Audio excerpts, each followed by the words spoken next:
O nascimento de um bebê. Um processo supernatural, certo?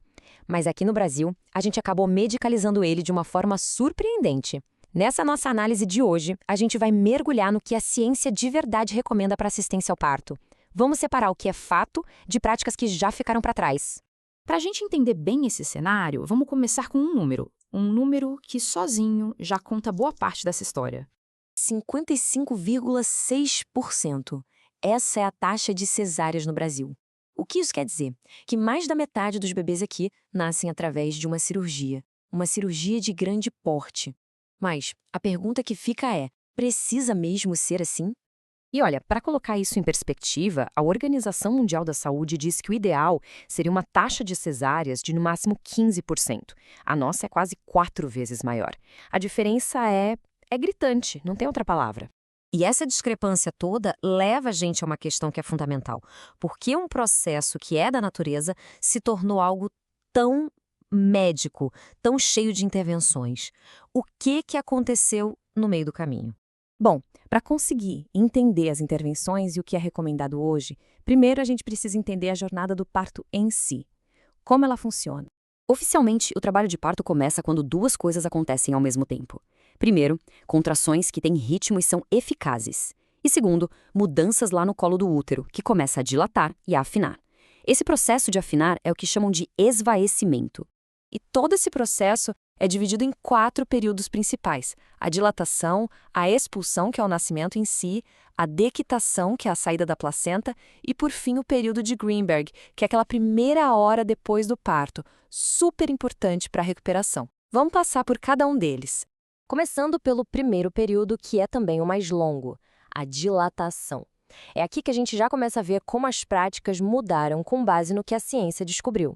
Durante essa fase de dilatação, a ideia hoje em dia é substituir aquelas intervenções que eram feitas só por fazer por cuidados que realmente apoiam o processo natural do corpo. Vamos dar uma olhada na diferença? Então, o que se recomenda? Priorizar o conforto e a autonomia da gestante. Por exemplo, incentivar a pessoa a se movimentar, a ficar de pé. Isso usa a própria gravidade para ajudar o bebê a descer, sabe? Permitir que se beba líquidos, que se coma algo leve para dar energia e também diminuir a frequência dos exames de toque, o que, além de mais confortável, reduz o risco de infecções. Por outro lado, muitas coisas que eram rotina antes, tipo raspar os pelos, fazer lavagem intestinal ou usar soro com ocitocina para acelerar o trabalho de parto, hoje não são mais recomendadas. A ciência simplesmente mostrou que os benefícios não superam os desconfortos e os riscos. Certo? Agora a gente entra na fase ativa, a dos puxos, e depois na saída da placenta. Nesses momentos, a escolha de quem está parindo e a segurança são, absolutamente prioridade máxima. No período expulsivo, o foco muda bastante. A filosofia aqui é apoiar a parturiente e não tentar controlar o processo. O ponto-chave aqui é o empoderamento.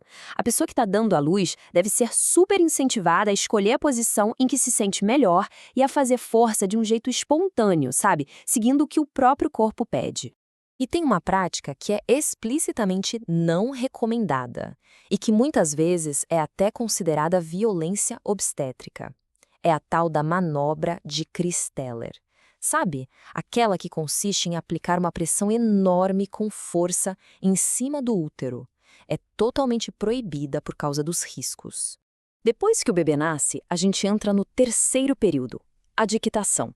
Esse é o momento em que a placenta, que nutriu o bebê a gestação inteira, se desprende e sai. Nessa fase, o chamado manejo ativo é fundamental para a segurança. O uso de ocitocina, por exemplo, ajuda a prevenir hemorragias graves. Outra coisa importantíssima, esperar pelo menos 1 minuto para cortar o cordão umbilical. Esse tempinho permite que mais sangue rico em ferro passe para o bebê, o que vai fazer uma baita diferença nos primeiros meses de vida. A técnica da tração controlada do cordão, feita junto com a contração do útero, ajuda a placenta a sair de forma segura. É um procedimento bem cuidadoso que diminui muito o risco de uma hemorragia pós-parto. E depois da dequitação começa o quarto período, o de Greenberg, que é um tempo de vigilância e de criar vínculo. Mas tem um assunto que permeia todas essas fases e que é central: o alívio da dor, sempre respeitando as escolhas de cada pessoa. E as opções para alívio da dor são muitas. A gente tem os métodos não farmacológicos, que deveriam ser a base do cuidado e sempre oferecidos, como massagem, banho quente. Mas quando a pessoa quer ou precisa de mais, existem as opções farmacológicas, e a anestesia peridural é um recurso super eficaz e seguro. Essa frase aqui resume perfeitamente a filosofia por trás de toda essa mudança. É sobre sair de uma prática baseada só no costume, na tradição, e ir para um cuidado que é focado na pessoa e que tem base em ciência, em evidência de verdade. No final, a mensagem é bem clara: informação é poder.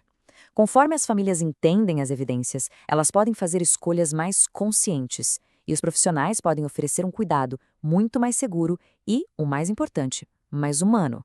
A transformação do jeito de nascer no Brasil começa, sem dúvida nenhuma, com conhecimento.